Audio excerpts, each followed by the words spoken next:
ಹಿಂದೂ ದಲಿತರ ಮನೆಗೆ ಮುಸ್ಲಿಂ ಸಮುದಾಯಕ್ಕೆ ಸೇರಿದ ಯುವಕರು ಒಂದು ವಾರದಿಂದ ನಿರಂತರವಾಗಿ ಕಲ್ಲು ಎಸೆಯುತ್ತಿದ್ದು, ಈ ವಿಚಾರವಾಗಿ ನೊಂದ ಮಹಿಳೆ ಪೊಲೀಸ್ ಠಾಣೆಗೆ ಬಂದು ದೂರು ನೀಡಿದರೂ ಸಹ ಪೊಲೀಸರು ತಪ್ಪಿತಸ್ಥರನ್ನ ಹುಡುಕಿ ಕ್ರಮ ಕೈಗೊಳ್ಳುವುದನ್ನು ಬಿಟ್ಟು ಉಡಾಫೆ ಉತ್ತರ ನೀಡುತ್ತಿದ್ದಾರೆ.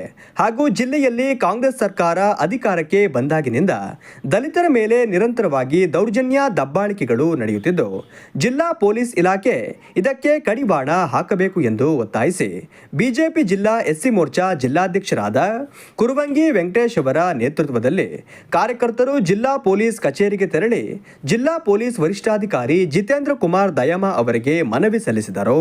ಬಿಜೆಪಿ ಜಿಲ್ಲಾ ಎಸ್ಸಿ ಮೋರ್ಚಾ ಅಧ್ಯಕ್ಷರಾದ ಕುರುವಂಗಿ ವೆಂಕಟೇಶ್ ಅವರು ಮಾತನಾಡಿ, ಚಿಕ್ಕಮಗಳೂರು ಜಿಲ್ಲೆಯಲ್ಲಿ ಕಾಂಗ್ರೆಸ್ ಸರ್ಕಾರ ಅಧಿಕಾರಕ್ಕೆ ಬಂದಾಗಿನಿಂದ ದಲಿತರ ಮೇಲೆ ನಿರಂತರವಾಗಿ ದಬ್ಬಾಳಿಕೆ ದೌರ್ಜನ್ಯಗಳು ಹೆಚ್ಚಾಗಿ ನಡೆಯುತ್ತಿದೆ. ಸ್ಥಳೀಯ ಶಾಸಕರು ನೊಂದವರಿಗೆ ನ್ಯಾಯ ಕೊಡಿಸುವಲ್ಲಿ ವಿಫಲರಾಗಿದ್ದಾರೆ ಎಂದು ಆಕ್ರೋಶ ಹೊರಹಾಕಿದ್ದಾರೆ. ನಮ್ಮ ಸಮಾಜದ ಒಂದು ಗೌರ್ಮೆಂಟ್ ಅಫಿಷಿಯಲ್ ಅವ್ರ ಮನೆಗೆ ಉದ್ದೇಶಪೂರ್ವಕವಾಗಿ ಈ ಫೆಬ್ರವರಿ 8ನೇ ತಾರೀಕಿನಿಂದ ನಿರಂತರ ಇಲ್ಲಿವರೆಗೂ ಕೂಡ ಅವ್ರ ಮನೆಗೆ ಕಲ್ಲು ಹೊಡೆಯೋದು, ಅವ್ರ ಮನೆ ಮಧ್ಯರಾತ್ರಿಯಲ್ಲಿ ಹೋಗಿ ಬೀಗ ತೆಗೆಯೋದು, ಕಾಂಪೌಂಡ್ ಹಾರೋದು, ಆಮೇಲೆ ಅಂಚನ್ನು ತೆಗಿಯಕ್ಕೆ ಹೋಗೋದು, ಈ ಥರ ಕೆಲವು ಮುಸ್ಲಿಂ ಹುಡುಗರು ಕಿಡಿಗೇಡಿಗಳು ಉದ್ದೇಶಪೂರ್ವಕವಾಗಿ ದಲಿತ ಅನ್ನೋ ಕಾರಣಕ್ಕೆ ತೊಂದರೆ ಕೊಡಬೇಕನ್ನೋ ಉದ್ದೇಶದಿಂದನೇ ಅವ್ರಿಗೆ ಟಾರ್ಗೆಟ್ ಮಾಡ್ತಿದ್ದಾರೆ. ಬಹುಶಃ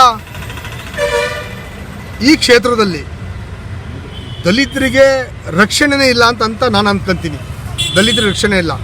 ಈ ನೀವು ಯಾವುದೇ ಸ್ಟೇಷನ್ನಿಗೆ ಹೋಗಿ ಅಟ್ರಾಸಿಟಿ ಕೇಸ್ಗಳು ಇತ್ತೀಚಿನ ದಿನಗಳಲ್ಲಿ ಜಾಸ್ತಿ ಆಗ್ತಿದೆ. ದಲಿತರಿಗೆ ಭಾಳ ತೊಂದರೆ ಆಗ್ತಿದೆ. ದಲಿತರಿಗೆ ಬಹುಶಃ ನಾವು ಓಡಾಡೋದೇ ಕಷ್ಟ ಅಂತಕ್ಕಂಥ ಪರಿಸ್ಥಿತಿ ಈ ಚಿಕ್ಕಮಗಳೂರು ಕ್ಷೇತ್ರದಲ್ಲಿ ಸ್ಟಾರ್ಟ್ ಆಗ್ತಿದೆ.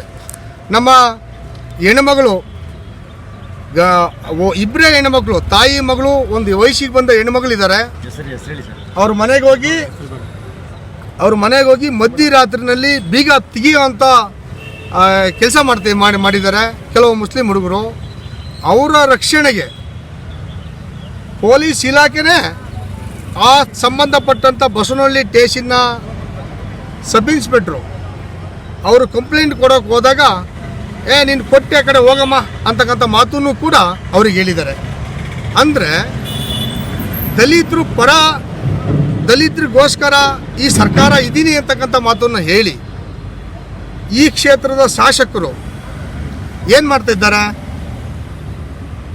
ಓಟು ತಾಂಡಿ ಗೆದ್ದಿ ಸುಮ್ಮನೆ ಅವ್ರ ಪರ ಅವರು ಇದ್ದು ಬಿಟ್ರೆ ಈ ದಲಿತರ ರಕ್ಷಣೆ ಎಲ್ಲಾಗ್ತಿದೆ?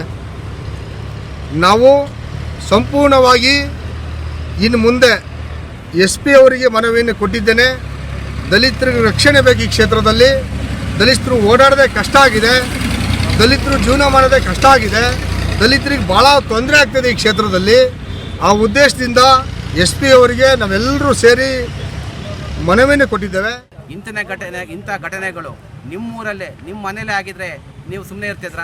ಹಾಗಾಗಿ ಇಂಥ ಘಟನೆಗಳನ್ನು ಯಾರ ಮನೇಲೇ ಆಗಲಿ ಮೊದಲು ಖಂಡಿಸ್ತಕ್ಕಂಥ ನ್ಯಾಯಯುತವಾಗಿ ಅವ್ರ ಮನೆಗೆ ಭೇಟಿ ನೀಡಿ ಅವ್ರನ್ನ ಸೌಹಾರ್ದಕ್ಕೆ ಮಾತಾಡಿಸಿ ಅವ್ರಿಗೆ ಧೈರ್ಯ ತುಂಬಂಥ ಕೆಲಸವನ್ನು ನೀನು ಮುಂದಿನ ದಿನಗಳಲ್ಲಿ ಮಾಡಬೇಕು ಅಂತ ಅವ್ರಿಗೆ ವಿನಂತಿ ಮಾಡ್ತೀನಿ. ಇವತ್ತು ಏನು ಈ ಮಹಿಳೆ ಮೇಲೆ, ನಮ್ಮ ಹಿಂದೂ ದಲಿತ ಮಹಿಳೆ ಮೇಲೆ ಆಗಿರ್ತಕ್ಕಂಥ ಹಲ್ಲೆಗೆ ಕಾಂಗ್ರೆಸ್ SC ಸೆಲ್ ಅಂತಿದೆ, ಒಂದು ನಗರ ಇರ್ಬೋದು, ಒಂದು ಜಿಲ್ಲೆ ಇರ್ಬೋದು, ಆ ಮುಖಂಡರುಗಳು ಹೋಗಿಲ್ಲ. ಯಾಕೆ ಅವ್ರಿಗೆ ದಲಿತರು ಓಟ್ ಹಾಕಿಲ್ವಾ? ಈ ಸಲ ದಲಿತರಿಗೆ ಓಟಿಂದ ಗೆದ್ದಿಲ್ವಾ ಇಲ್ಲಿ ಸ್ಥಳೀಯಾಗಿ? ಹಾಗಾಗಿ ಅಲ್ಲಿ ಮುಖಂಡರುಗಳು ಕೂಡ ಈ ಒಂದು ಆದಮೇಲೆ ನಾವು ಹೇಳಿಕೆ ಮುಖಾಂತರ ಅವ್ರಿಗೆ ವಿನಂತಿ ಮಾಡ್ತೀನಿ, ಅವ್ರ ಮನೆಗೆ ಹೋಗಿ ಒಂದು ಸಾಂತ್ವನ ಹೇಳಿ ಈ ಘಟನೆಯನ್ನು ಖಂಡಿಸಿ ಅಂತ ಹೇಳ್ತೀನಿ. ಮತ್ತು ನಮ್ಮ ಮುಸ್ಲಿಂ ಮುಖಂಡರು, ರಾಷ್ಟ್ರಭಕ್ತ ಮುಸ್ಲಿಂ ಮುಖಂಡರುಗಳು ಈ ಘಟನೆಯನ್ನು ಖಂಡಿಸ್ಬೇಕು. ಅವರು ಸ್ಟೇಷನ್ ಮುಂದೆ ಹೋಗಿ ಗೆರವ್ ಮಾಡೋದಲ್ಲ, ಆ ಮಹಿಳೆಗೆ ಹೋಗಿ ಅವರು ಕೂಡ ಮಹಿಳೆ. ಈಗ ನಾವು ನೋಡಿ ಮುಸ್ಲಿಂ ಮಹಿಳೆಗೆ ಒಂದು ಬಸ್ಸಲ್ಲಿ ಬರಲಿ ನಾವು ಸೀಟ್ ಬಿಟ್ಟು ಕೊಡ್ತೀವಿ, ಒಂದು ಅಂಗಡಿಗೆ ಬರಲಿ ಅಮ್ಮ ಬನ್ನಿ ಪೋಸ್ಟ್ ತಗೊಳ್ಳಿ ಅಂತ ಹೇಳ್ತೀವಿ. ಈ ಥರ ಒಂದು ಸೌಹಾರ್ದತೆಯನ್ನು ಮುಸ್ಲಿಂ ಮುಖಂಡರು ಬೆಳೆಸ್ಕೊಬೇಕು. ಇವತ್ತು ಮುಸ್ಲಿಂ ಮುಖಂಡರು ಯಾಕೆ ಹೋಗಿಲ್ಲ? ಮಹಿಳೆ ಈಗ ಮುಸ್ಲಿಂ ಮಹಿಳೆಗಾಯಿದ್ರೆ ಸುಮ್ಮನೆ ಬಿಡ್ತಿದ್ರು ಅವರು. ಈಗ ನಮ್ಮಲ್ಲಿ ಆಗಲಿ ಯಾರು ಹಿಂಗೆ ಮಾಡಿದ್ವಿ ಮುಸ್ಲಿಂ ಮಹಿಳೆಗೆ ಅನ್ಯಾಯ ಆಗಿದ್ರೆ ಅವ್ರು ಸುಮ್ಮನೆ ಬಿಡ್ತಿದ್ರ? ಹಾಗೆ ಮಹಿಳೆಯರಂದ್ರೆ ಮಹಿಳೆಯರೇ, ದೇಶದ ಮಹಿಳೆಯರಿಗೆ ಬದುಕಲಿಕ್ಕೆ ಎಲ್ಲ ಥರದ ಹಕ್ಕು ಇದೆ. ಹಾಗಾಗಿ ಮುಸ್ಲಿಂ ಮುಖಂಡರು ಈ ಘಟನೆಯನ್ನು ಅವರು ಕೂಡ ಒಂದು ಹೇಳಿಕೆ ಮುಖಾಂತರ ಒಂದು ಖಂಡಿಸಿಲ್ಲ. ಮತ್ತು ಏನು ಕಾಂಗ್ರೆಸ್ ಮುಖಂಡರು ಅಂತ ಏನಿದ್ದಾರೆ, ಜನಪ್ರತಿನಿಧಿಗಳಾಗಿರ್ಬೋದು ಅಥವಾ ಕಾಂಗ್ರೆಸ್ ಮುಖಂಡರುಗಳಾಗಿರ್ಬೋದು, ಇಲ್ಲಿವರೆಗೂ ಒಂದು ಹೇಳಿಕೆ ಕೊಟ್ಟಿಲ್ಲ. ಮೊನ್ನೆ ನಮ್ಮ CT ರವಿಯವರು ಒಂದು ಹೇಳಿಕೆ ಕೊಟ್ಟು ಈ ಘಟನೆಯನ್ನು ಖಂಡಿಸಿದ್ದಾರೆ ಅಂತ ಹೇಳಿಕೆಯನ್ನು ದಲಿತರ ಪರ ಅಂತ ಹೇಳೋರು ಯಾರು ಮಾಡಿದ್ದಾರೆ ಇಲ್ಲಿವರೆಗೂ? ಖಂಡಿತವಾಗ್ಲೂ ಇದು ಬೇಜಾರಾಗಂಥದ್ದು. ಇಡೀ ನಾಗರಿಕ ಸಮಾಜ ಮತ್ತು ನಮ್ಮ ದಲಿತ ಸಮಾಜ ಈ ಘಟನೆಯನ್ನು ನೇರವಾಗಿ ನಾವು ಖಂಡಿಸ್ತೀವಿ.